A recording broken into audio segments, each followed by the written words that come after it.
வணக்க மக்களே, இன்னைக்கு நம்ம என்ன பார்க்க போறோம்னா, இலங்கைக்கு எதிரான முதல் போட்டியிலேயே சம்பவம் செய்த இந்திய அணி. சூரியகுமார் யாதவும் அபார பேட்டிங்.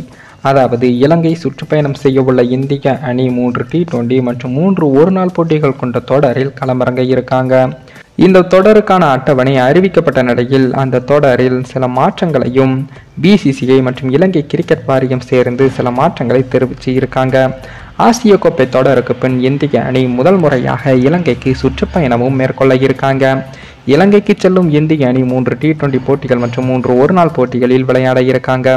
இந்திய அணியின் புதிய பயிற்சியாளராக பொறுப்பேற்றுள்ள கௌதம் கம்பீருக்கு முதல் சுற்றுப்பயணம் என்பதால் ரசிகர்களிடம் எதிர்பார்ப்பையும் ஏற்படுத்தியிருக்கு.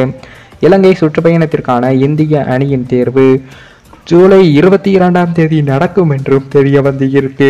இதனிடையேத்தான் இந்தியா vs இலங்கை அணிகளுக்கு இடையிலான T20 தொடர் மற்றும் ஒருநாள் தொடருக்கான அட்டவணை வெளியிடப்பட்டு இருக்கு.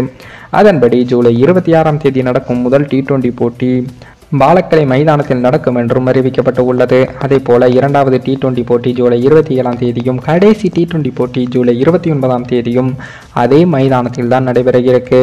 அதன் பின்னர் ஆகஸ்ட் 1 கொழும்பு மைதானத்தில் முதல் ஒருநாள் போட்டியும், ஆகஸ்ட் 4 இரண்டாவது ஒருநாள் போட்டியும், ஆகஸ்ட் 7 மூன்றாவது ஒருநாள் போட்டியும் நடக்கும் என்றும் அறிவிக்கப்பட்டு இருக்கு. T20 மற்றும் ஒருநாள் தொடருக்கு இடையில் வெறும் ஒரு நாள் மட்டுமே இடைவெளி இருக்கு. இதனால் ஒருநாள் தொடருக்கான அட்டவணையில் தற்போது மாற்றம் செய்யப்பட்டு இருக்கு.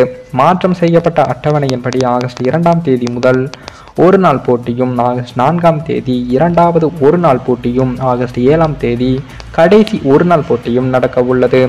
இந்த மாற்றத்திற்கான காரணம் குறித்து இதுவரை எந்த ஒரு விளக்கமும் அளிக்கப்படல. இந்த நிலையில் தான் தற்போது இலங்கை அணிக்கு எதிராக T20 மற்றும் ODI போட்டிக்கான அணியை BCCI எப்போது அறிவிக்கும் என்ற இது ஒரு எதிர்பார்ப்பும் ஏற்பட்டு உள்ளது. அதே சமயம் இலங்கைக்கு எதிரான T20 அணியில் சூரியகுமார் யாதவ், சுப்மன் கில், ஹர்திக் பாண்டியா என மொத்தம் 12 வீரர்கள் தேர்வு செய்யப்பட்டு இருக்காங்க.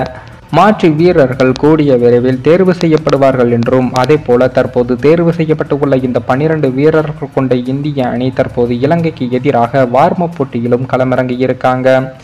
அப்படி நடைபெற்ற முதல் வார்மப் போட்டியில் பேட்டிங்கில் களமிறங்கிய இலங்கை அணியில் குசல் மெண்டிஸ், அசலங்கா, தசன் சனகா போன்றவர்களின் அதிரடியால் 20 ஓவர்கள் முடிவில் 6 விக்கெட்டுகள் இழப்பிற்கு 169 ரன்களையும் எடுத்தனர். அதன் பின் இதனை சேசிங் செய்ய களமிறங்கிய நம்ம இந்திய அணியில் ஜெய்ஸ்வால், சுப்மன் கில், ஹர்திக் பாண்டியா போன்ற வீரர்கள் அதிரடியால் கடைசி ஓவர் வரை போட்டி செல்ல அப்போது கடைசி 4 பந்தில் 18 ரன்கள் தேவைப்பட்டது. இப்படி ஒரு கடினமான சூழலில் இந்திய அணி சிக்கிய போது அப்போது அந்த ஓவரை வீசியதை துசாரா என்ற இலங்கை வீரர்.